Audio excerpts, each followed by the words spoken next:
los hijos de cobertura que están en Chile, no solamente los que están en Calama, sino que también hacia más abajo, ahí en Antofagasta, como también en Santiago, en las comunas de Santiago tenemos bellos hijos de Dios que el Señor ha traído al vientre de los profetas, como también en Curacaví, y así como más abajo con los hermanos y hermanas e hijos que están allá, que son parte de nuestro ministerio en Rancagua, como también acá en Talca, Linares, Los Ángeles, Concepción y Punta Arenas. Saludamos a toda la red Issacar, a toda la red y todos los hijos espirituales bajo la cobertura de este ministerio y de este su servidor. Les abrazo, les bendigo grandemente. Gracias por estar conectados y gracias por ser fieles siempre. Amén. Así que hoy nos toca hablar un tema especial, querida iglesia, y es un tema que el Espíritu Santo ha venido hablando a nuestro corazón, y es acerca del pacto. Es decir, vamos a hablar del arca del pacto.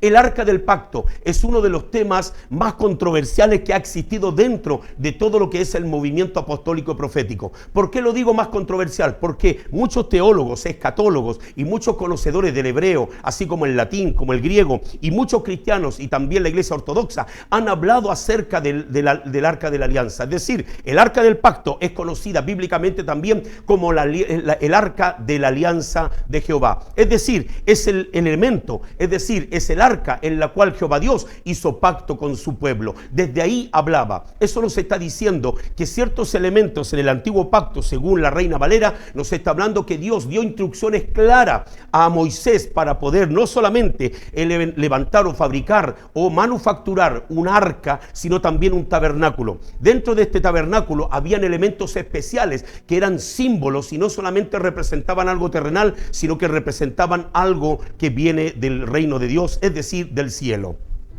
Esta revelación fue dada al pueblo de Israel una vez que salió de la cautividad de Egipto, y usted y yo ya conocemos las escrituras, pero uno de los elementos principales, aparte de todo lo que es el tabernáculo, que el tabernáculo fue una de las carpas, y escúcheme, uno de los proyectos más grandes que Dios ha dado a los profetas de aquella época. ¿Por qué le digo esto? Porque es uno de los grandes proyectos, porque simplemente el tabernáculo contaba con una dinámica de trabajo poderosa a través del sacerdocio. Es decir, cuando el tabernáculo se erigió, o sea, se entrenó y se fabricó, simplemente fue por el primer motivo para organizar a Israel. Una vez que Israel estaba cerca de casi 2 millones de hebreos, y junto con ellos esclavos y otras razas que se fueron libertados desde Egipto, en el desierto estaban a la cabeza, iban a la cabeza con Moisés y algunos de los líderes sacerdotes levantados por el Señor. Esta iglesia grande, Israel, que fue libertada, de alguna forma tenía que ser ordenada por tribus.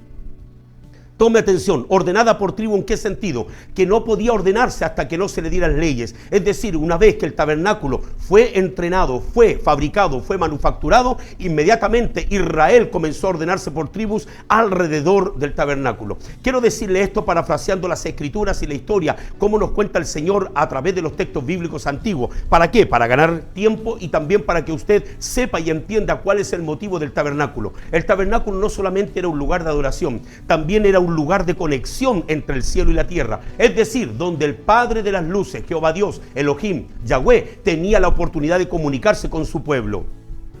Ya no era solamente a través del monte Sinaí, sino que también lo hizo a través de ¿qué? A través del sacerdocio, a través del tabernáculo. Y el tabernáculo era un edificio o un lugar que se dividía en 3 habitaciones, 3 partes. Número 1, el atrio, después el lugar santo, y después el lugar santísimo. Es decir, estas 3 habitaciones cumplían una función importante en la tierra de parte de Dios. Era el lugar, o estas 3 habitaciones continuaban o trabajaban con el propósito de ¿qué? De comunicarse con la gloria de Dios y también con la humanidad. Eso quiere decir que nuestro Padre Celestial de alguna forma nos entregó un diseño en la tierra para que usted y yo podamos pasar de un nivel a otro nivel y a otro nivel, es decir, de gloria en gloria. El primer nivel, dice las escrituras, que habla del atrio, es donde venían a hacer todos los sacrificios por causa del pecado. Es decir, iban a justificar el pecado a través de los sacrificios de los machos cabríos y los corderos traídos por familias. Es decir, cada tribu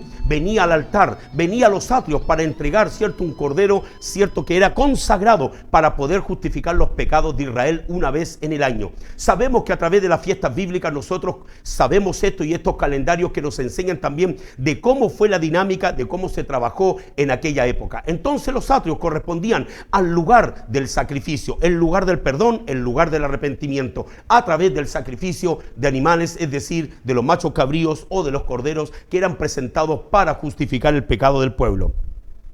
Otra habitación era el lugar santo, que era la segunda habitación. Escuche bien, la segunda habitación correspondía al lugar santo. El lugar santo estaba compuesto no solamente de una habitación que era una caja completa grande, ¿cierto? Una habitación de tantas medidas que era toda de madera de acacia y forrada completamente, ¿cierto? Recubierta con oro puro. Así también el lugar santísimo, que era la tercera habitación. El lugar santo contenía unos elementos que son claves para la comunión con el reino de Dios en la tierra. Por ejemplo, en esa habitación del lugar santo se encontraba ni más ni menos el candelabro de 7 brazos, es decir, el candelabro, la menorá, la que representa a los 7 espíritus de Jehová que están reinando en el lugar santo. Ese lugar santo, cuando entraba el sacerdote, tenía la oportunidad de tener una comunión con la presencia y la gloria de Dios en ese lugar. Los 7 espíritus de Jehová se manifestaban en aquel candelabro, como también estaba la mesa del pan de la propiciación, que corresponde a la palabra escrita, escúcheme bien, a la ley, y también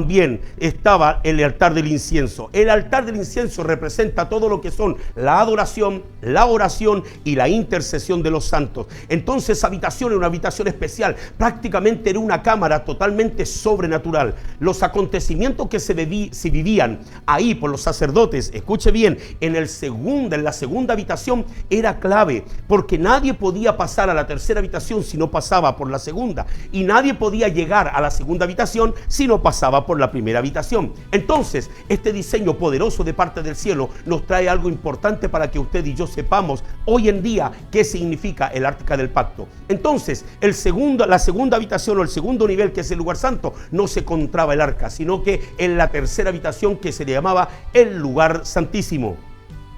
El lugar santísimo, querida iglesia, es el lugar más santo y más puro que existía dentro del tabernáculo. Si había un lugar más santo y más puro en la tierra, era el lugar santísimo. ¿Por qué? Porque ahí habitaba el arca del pacto.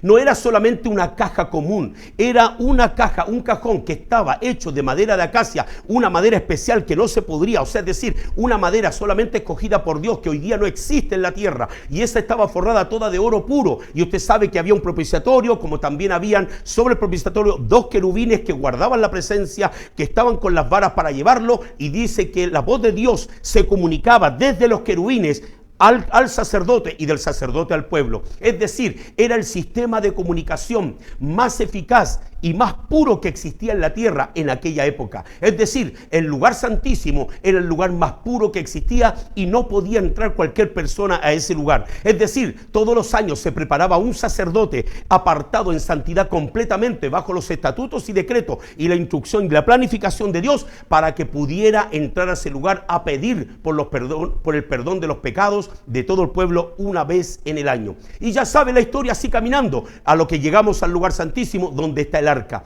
¿Qué quiere decir el arca? El arca es un elemento de pacto donde Jehová Dios, Elohim, se comunica desde ahí hacia su pueblo.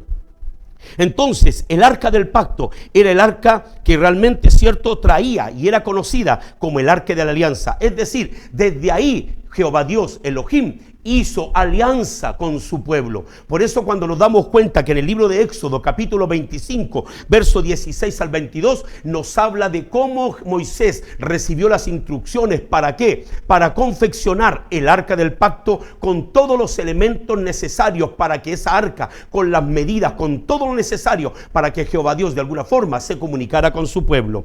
El arca del pacto era el sistema de comunicación que tenía Dios con su pueblo. Es decir, de alguna manera Jehová Dios necesitaba comunicarse con la humanidad.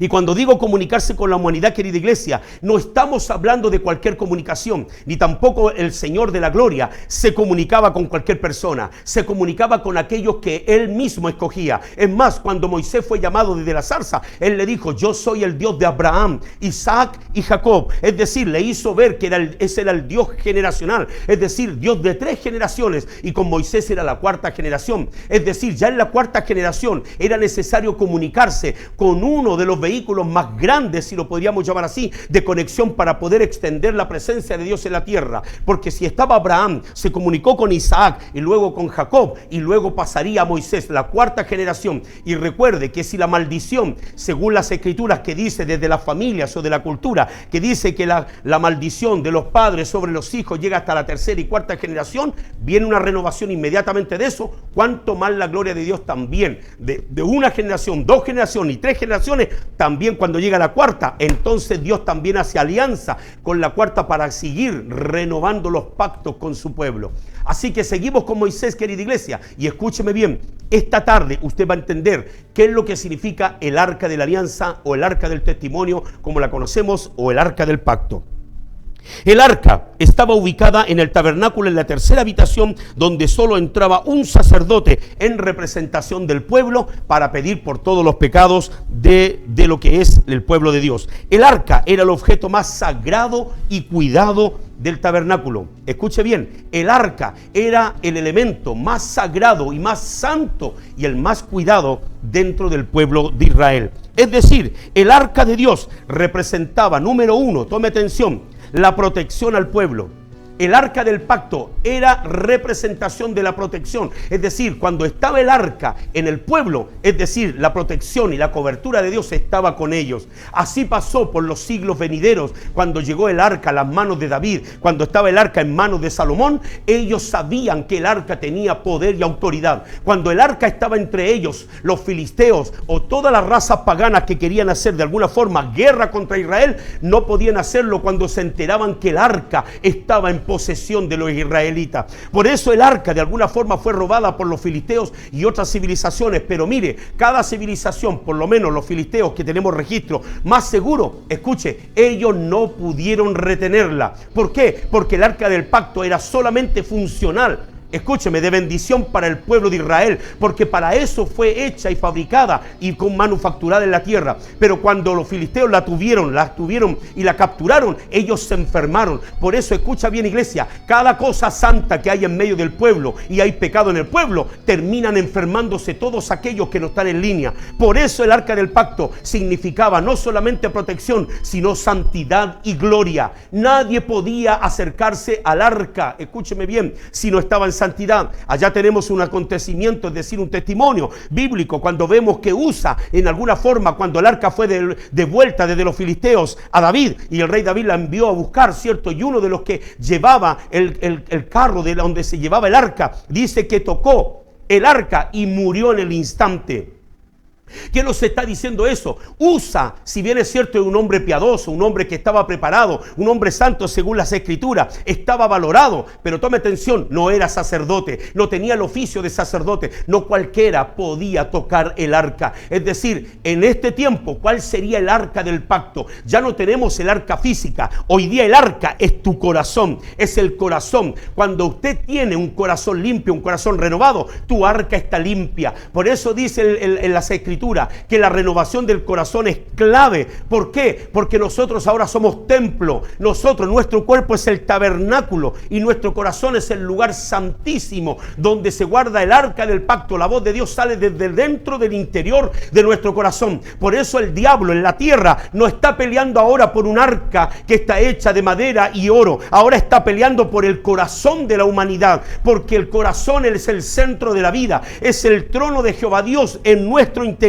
El corazón suyo, el corazón mío, cuando está en pacto con Dios, significa que usted tiene un asiento para el Dios de la gloria en su interior. Por eso, quien domina el corazón, domina y controla todas las cosas. Si el diablo logra controlar tu corazón, tiene acceso a dominar toda la vida de una persona. Por eso, dice la Escritura, por sobre todas las cosas, guarda tu corazón, porque de él emana la vida.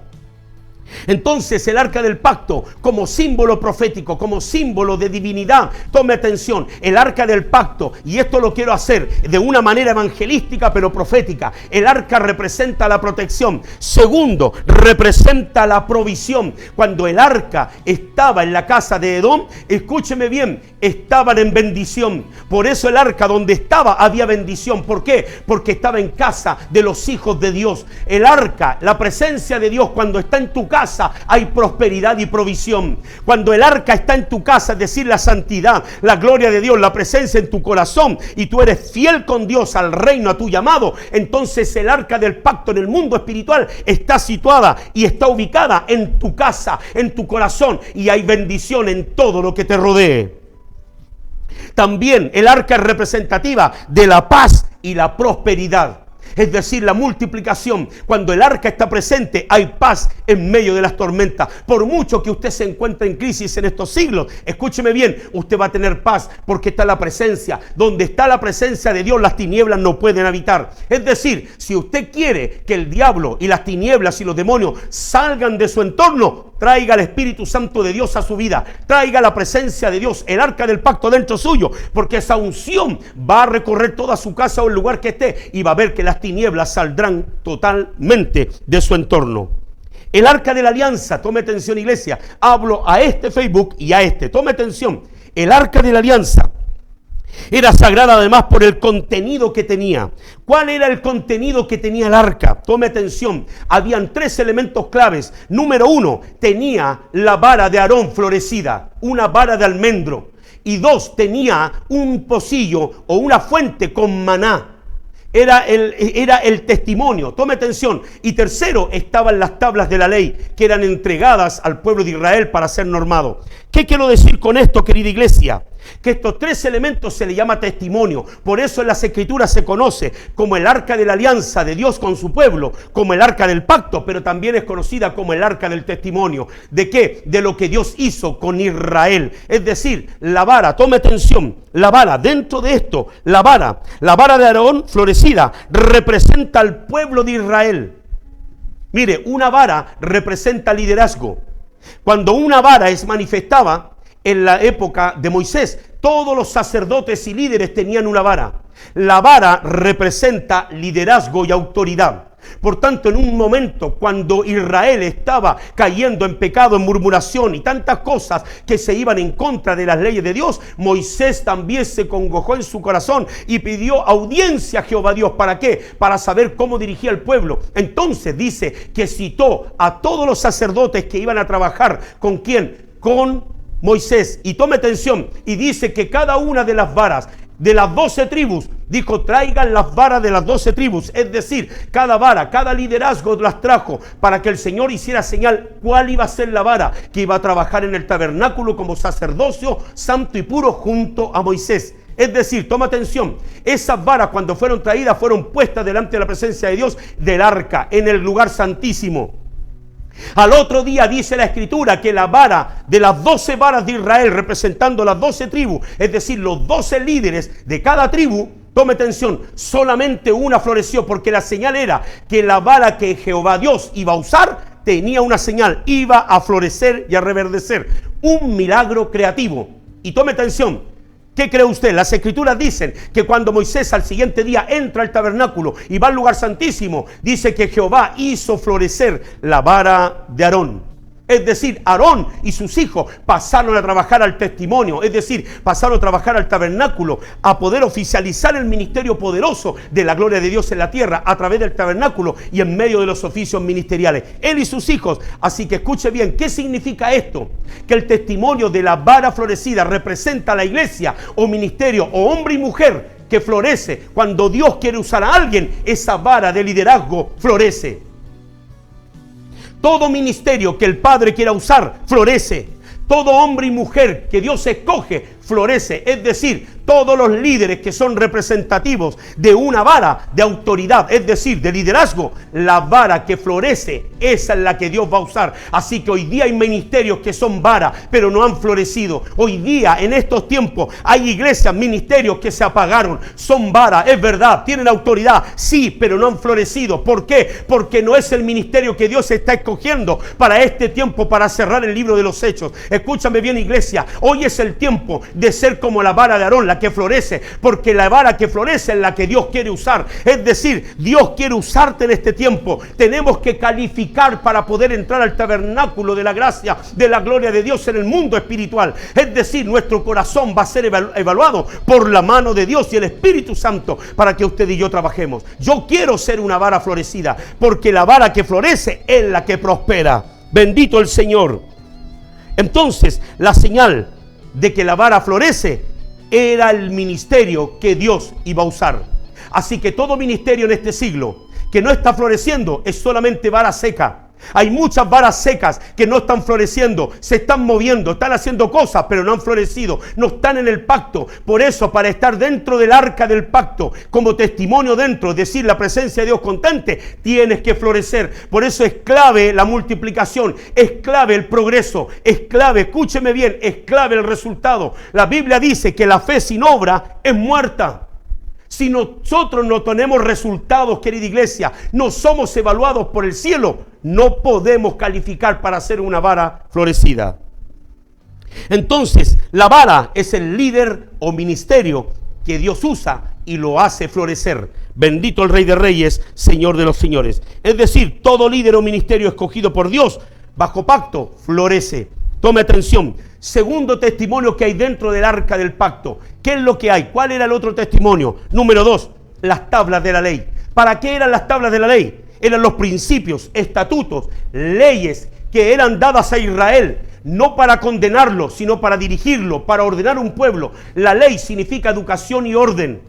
Una ley es para que usted y yo no la transgredamos, es decir, para que no nos desviemos del camino derecho. Si en nuestra nación, en Chile, en cualquier nación del mundo hay leyes, escúcheme, se tienen que obedecer. ¿Para qué? Para traer orden a la sociedad. Es decir, las leyes fueron entregadas, las tablas de la ley fueron entregadas al pueblo de Israel para que estuviera en orden, en disciplina y no se desviaran a derecha ni a izquierda, siguieran el camino recto en su vida. ¿Por qué? Porque solamente la ley puede dirigir un pueblo.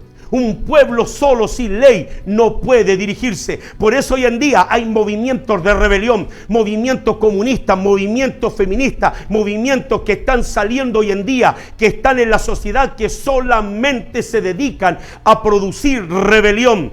No están guiados bajo la ley, se levantan contra la ley de un gobierno y aún contra las leyes divinas de Dios. Es decir, ese tipo de movimiento simplemente trae destrucción. Así que el Señor le dio leyes al pueblo de Israel para que se guiaran por el camino recto, por el camino de la vida. Así que las tablas de la ley eran testimonio dentro del arca del pacto para traer orden, para traer dirección, para traer, mire, escúcheme, santidad y que nadie violara los límites de autoridad. Bendito el Señor. Entonces las tablas de la ley son los mandamientos y leyes que están para memoria de los hijos de Israel, para que no transgredan los límites que el Señor les dio en esta tierra. Usted y yo sabemos que hay 10 mandamientos y muchos mandamientos lamentablemente no se han llevado a cabo. Tome atención, yo no voy a entrar a una teología más profunda, pero quiero decirle algo. La ley de Dios es necesaria, los principios bíblicos son necesarios en nuestras vidas para llevar una vida en orden, una vida como hijos de Dios, como cristiano, o usted como parte de la novia o de la iglesia de Jesucristo, esté en orden delante de Dios, para que Dios pueda manifestar su gloria en medio de los ministerios. Bendito el Rey. Tercer testimonio grande que hay dentro del arca del pacto. Tome atención, esto no es solamente cultura general, iglesia. Como profeta no puedo profundizar mucho en algunos temas porque el tiempo es corto, pero quiero decirle a grandes rasgos lo que es el arca del pacto. El arca del pacto es clave.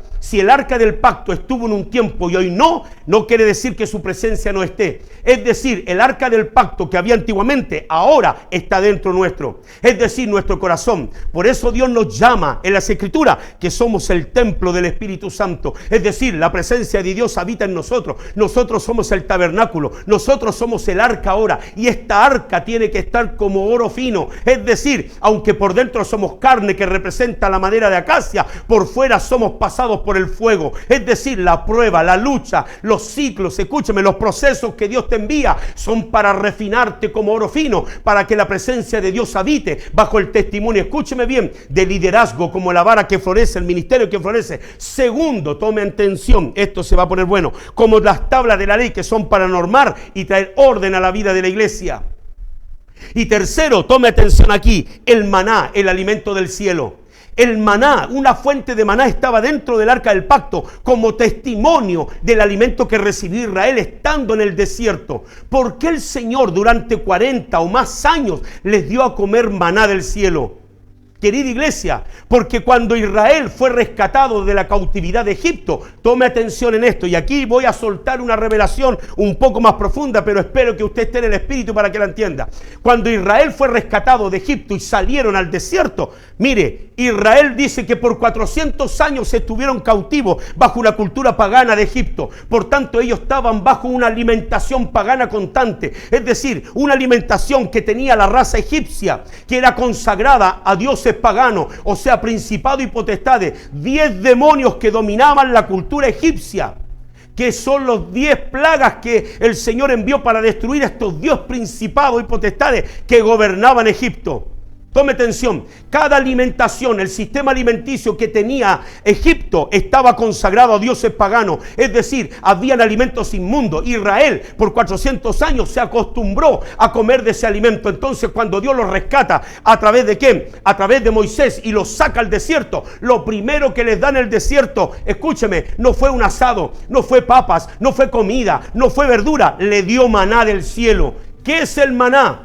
Simplemente un alimento que es del cielo para desintoxicar a toda la gente, a todo el pueblo de Israel, de toda la alimentación pagana que tenían dentro de sus cuerpos. Es decir, por 40 años comieron maná, y ese fue el sistema alimenticio del cielo para desintoxicarlo de todo el alimento pagano que ya habían adquirido en todo su cuerpo, en todo su sistema biológico.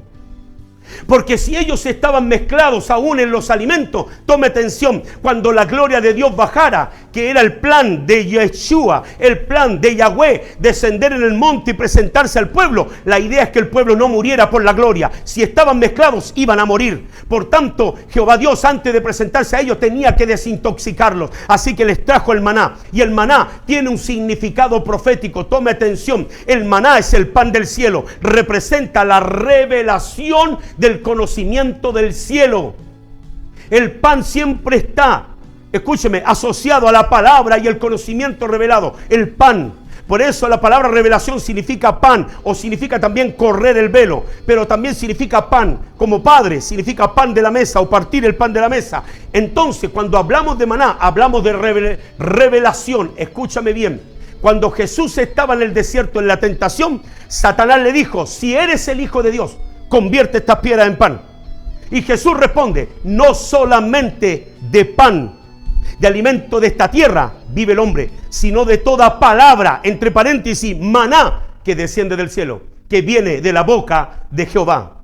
Es decir, no solamente de pan vivirá el hombre, sino de toda palabra, es decir, de todo maná que viene de la boca de Jehová, de toda revelación, conocimiento revelado y misterio que viene de la boca de Jehová Dios. El pueblo de Dios es clave en este tiempo, iglesia. Por eso allá en el libro de Proverbios, capítulo 18, verso 21, dice: el poder de la vida y la muerte están en poder de la lengua, y quien la abraza comerá de sus frutos. Pero también el verso anterior, el verso 20, dice así. Tome atención, dice que el poder de la vida y la muerte están en la lengua, y dice: y el que la ama llenará su vientre del fruto. Eso está diciendo que por causa de las palabras divinas, por causa del lenguaje divino, usted puede tener longevidad en esta tierra. El alimento del cielo está listo para usted y para mí.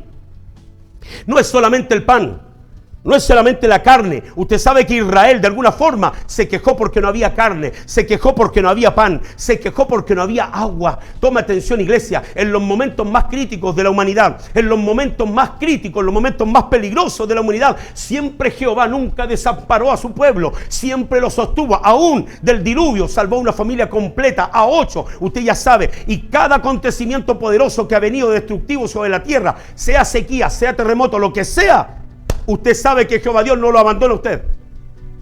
El Señor no los ha abandonado ni a usted ni a mí. Así que, querida iglesia, tenemos mucho que aprender de esto. Así que el maná es el alimento del cielo. El maná representa el conocimiento, mire, revelado para Israel.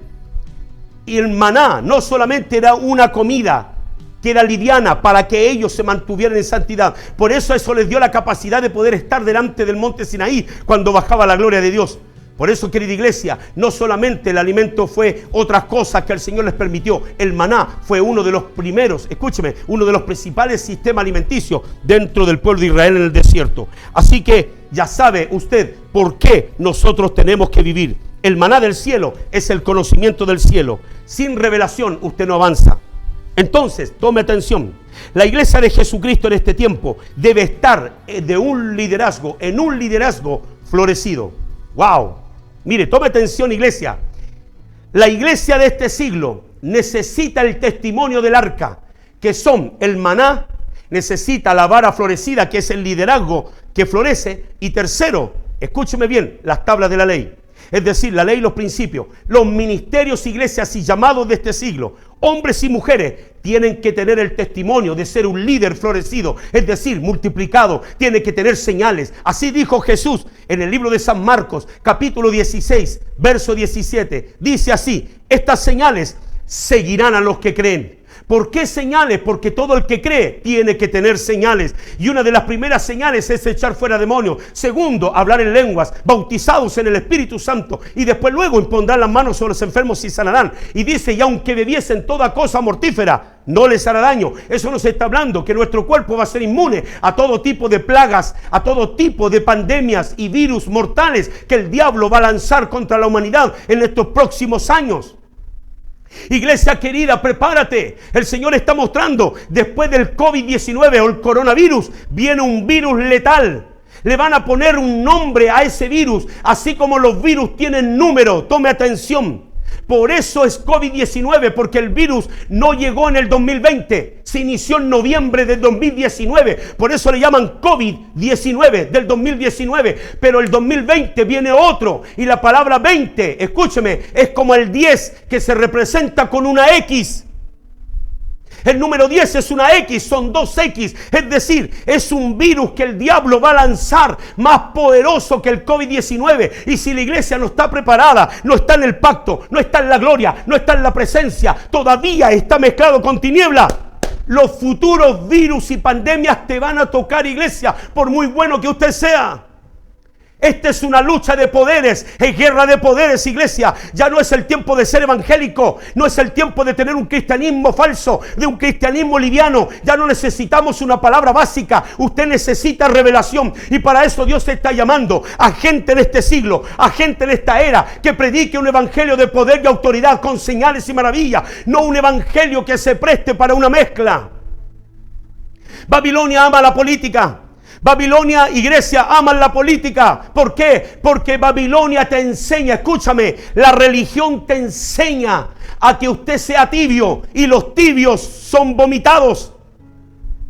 Babilonia trabaja con la religión lo único que hace, enfatiza en el amor al liderazgo, en el amor al nombramiento, a solamente la posición. Es decir, la religión te enseña a amar una posición y no la voluntad de Dios. Por eso tenemos un montón de rebeldes en el cuerpo de Cristo, queriendo hacer las cosas a su manera, pero no hay hombres y mujeres, escúcheme, sensatos. El Señor está llamando a los que se quieren sujetar, está llamando a los que quieren obedecer. Un liderazgo genuino sabe que caminando en el reino siempre va a recibir instrucción y dar reporte.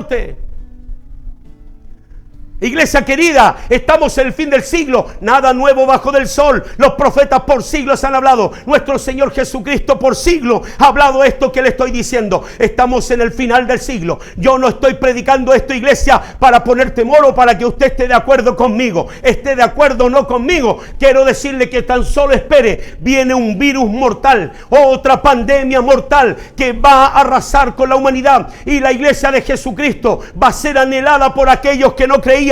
Aún los brujos se van a inclinar buscando profetas y apóstoles mundiales. ¿Para qué? Para conocer el reino y estar bajo cobertura. Se viene la persecución, pero también el diablo está preparando nuevos virus. El virus X, un virus mortal que va a venir a la tierra.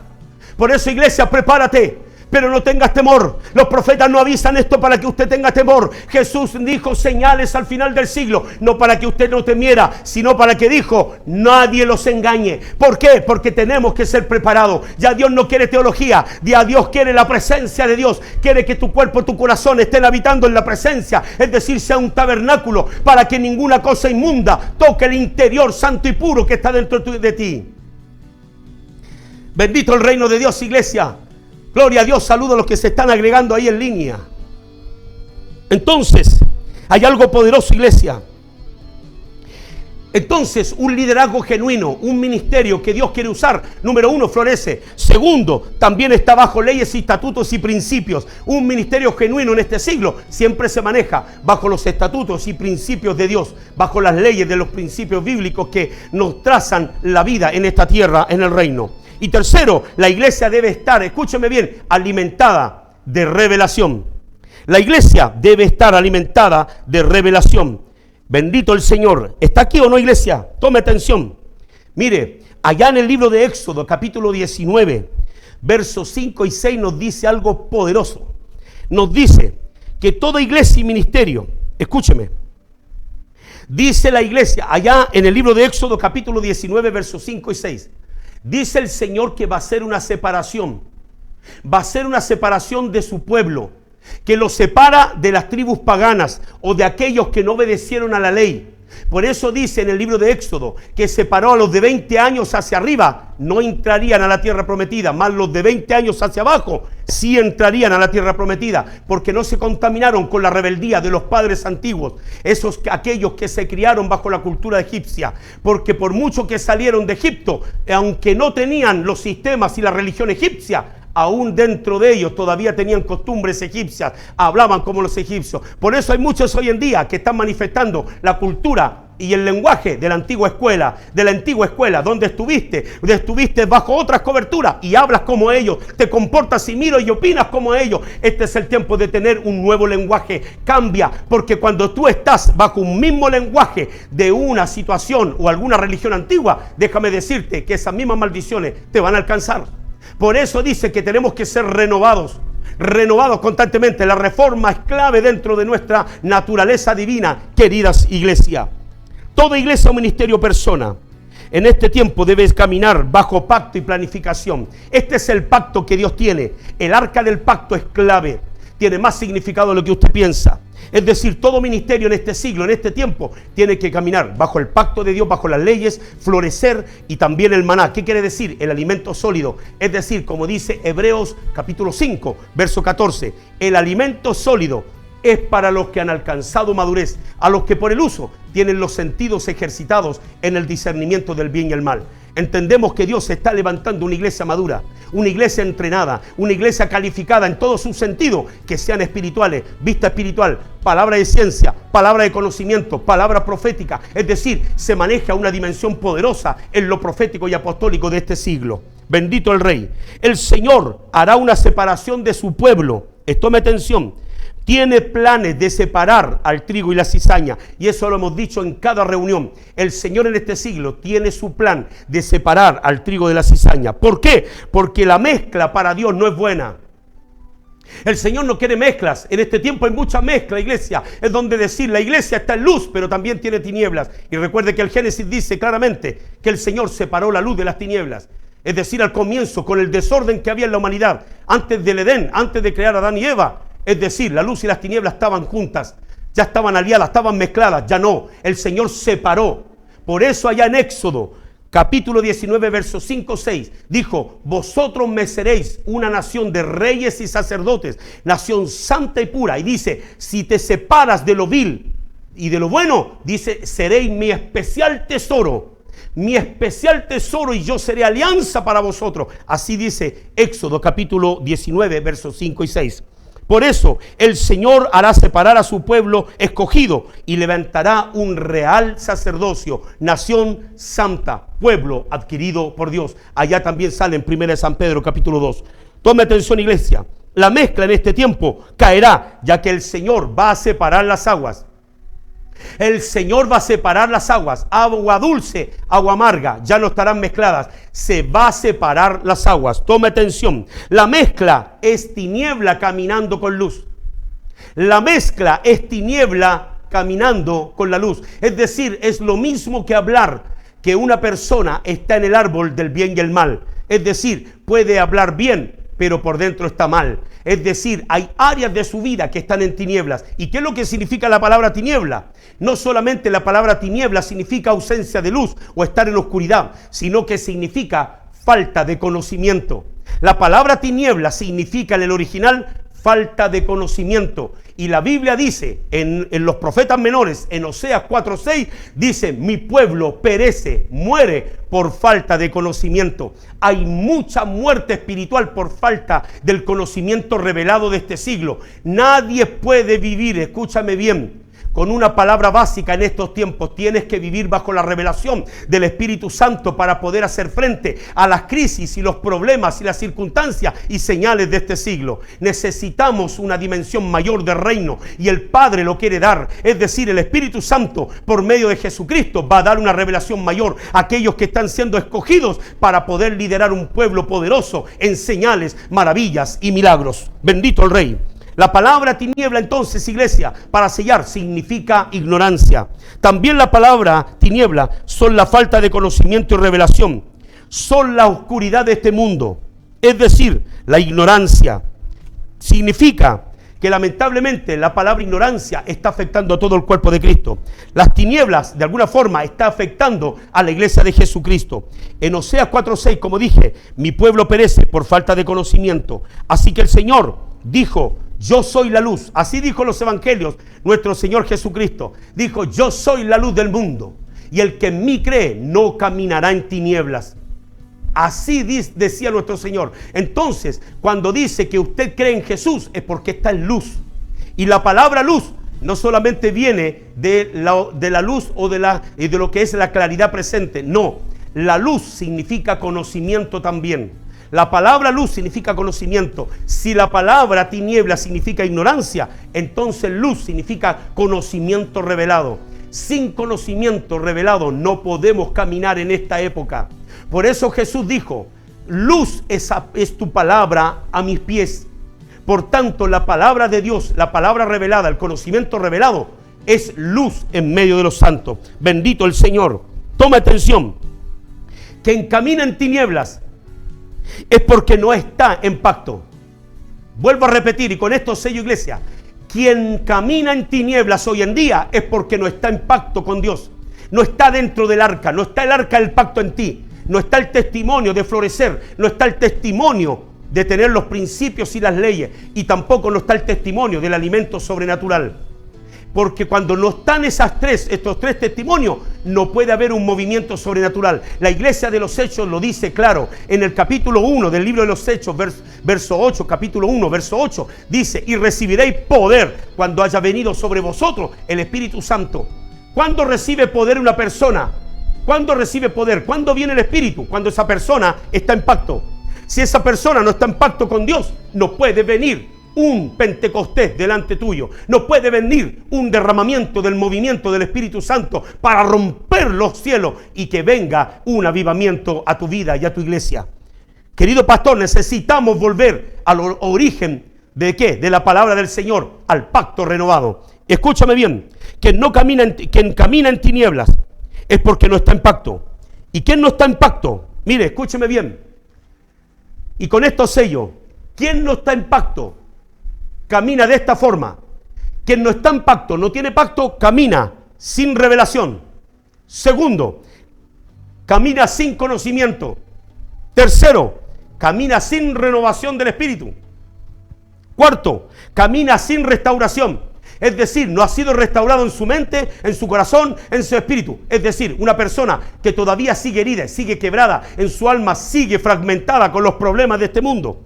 Entonces, una persona que no está en pacto, no tiene pacto con Dios, también tiene otra característica: no está en avivamiento, no tiene el fuego. Son personas pasivas, son personas que están en el status quo, son personas que están en la zona de confort, son las personas que no tienen responsabilidad, creen de Dios, quieren de Dios, aman de Dios, pero no hacen nada para poder desatar algo mayor. No se mueven bajo el pacto, no hay avivamiento, no hay pasión, no hay fuego, no hay fire of God, no hay fuego de Dios. Entonces, una persona que no está en pacto no tiene avivamiento y tampoco tiene cambios reales. Iglesia querida, espero que usted, iglesia querida, no esté en esa situación. Yo quiero estar en pacto. Si yo estoy en pacto, soy fuente de agua viva, soy fuente de avivamiento, soy fuego del Espíritu Santo. Dice la palabra que los que están llenos son apasionados, son aquellos que están llenos del Espíritu Santo. Cada día donde van mueven las aguas. Por eso este ministerio está moviéndose constantemente. Estamos moviéndonos, aunque haya leyes en contra de las reuniones, aunque haya leyes que no nos dejan salir todo el tiempo, pero cada momento estamos ministrando, por las mañanas, por las tardes, por las noches, estamos constantemente trabajando para el reino. Iglesia querida, este es el tiempo de entrar con el arca del pacto, decir: Señor, yo quiero ser parte del arca del pacto. Si bien es cierto, no está visible, pero ahora yo quiero ser el tabernáculo, yo quiero tener esa arca dentro de mí, yo quiero tener esa arca que tenga los 3 testimonios, que es decir, quiero florecer. Segundo, quiero las leyes cumplirlas, y segundo, los principios, y tercero, yo quiero ese maná, ese conocimiento revelado que me lleva de una dimensión a otra. Por eso el libro de los Efesios, capítulo 3, verso 5, dice así: misterio que en otras generaciones no se dio a conocer a los hijos de los hombres, como ahora es revelado a sus santos apóstoles y profetas por el Espíritu. Así que, querida iglesia, hay un aumento de la revelación del maná de este siglo, y esa va a traer la madurez a la iglesia para empujarla a la activación de los dones del Espíritu Santo, según el libro de los Hechos capítulo 2, que en los postreros días será derramado, dice, el poder, la gracia del Espíritu Santo para activar los dones que están dentro suyo. Bendito el Señor. Entonces, iglesia, necesitamos entrar en pacto. Yo quiero estar en pacto. Yo no sé si usted quiere estar en pacto, iglesia, pero yo quiero estar dentro del reino de Dios en pacto. En esta noche voy a orar por su vida.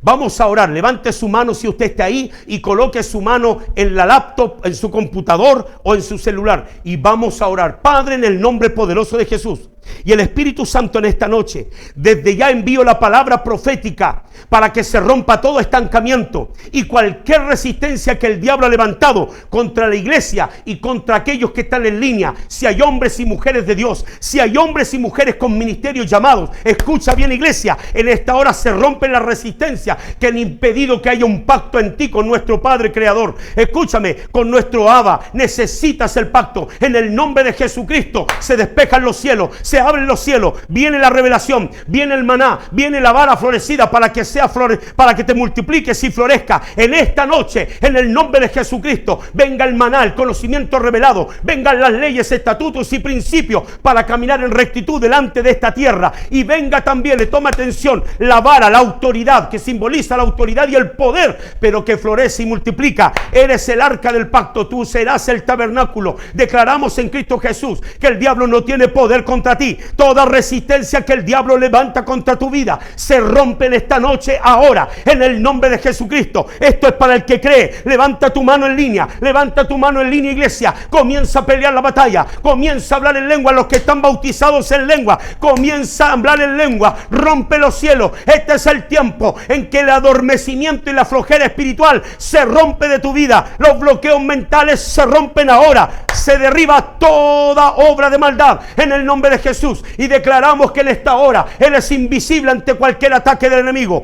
Declaramos que del cielo descienden ríos de agua viva. Entras a una nueva temporada. Yo te sujeto en esta hora como profeta. Envío la palabra para ti, amados siervos, siervas, profetas y ministros en línea, líderes en línea, hombres y mujeres. Prepárate, profetizo que desde ahora en adelante entras a un calendario nuevo, a una temporada nueva. Te sacan ahora, el Señor te saca de la tierra seca y te establece en la tierra de Gosén, en la tierra que fluye leche y miel. Por eso en esta hora habrá una nueva temporada, un nuevo tiempo, un nuevo calendario, una nueva hora, un nuevo mapa para caminar en victoria bajo el propósito de Dios. Bendito el Rey de Reyes, Señor de los Señores. Si lo crees, dice amén. Bendito el Rey, iglesia. Santo es el nombre de Jesús. Wow, hay fuego aquí, iglesia. Hay un fuego del Espíritu Santo abrasador aquí. Hay una presencia en esta hora.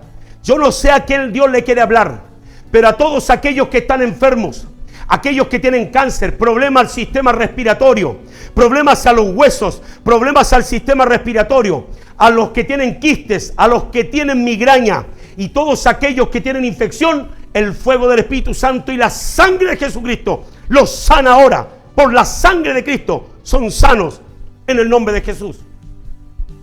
Si hay espíritus de accidente y desgracia, si hay algo que está trayendo temor, espíritus de muerte, son cancelados ahora en Cristo Jesús. Jesús dijo: todo el que cree en mí, aunque esté muerto, vivirá. Declaro vida eterna en ti, declaro vida en abundancia. Es más, todos aquellos que han sido invadidos por el enemigo a través de problemas, opresiones, circunstancias, y ha venido una opresión sobre tu vida y te has envejecido, escúchame bien, anulamos todo envejecimiento prematuro.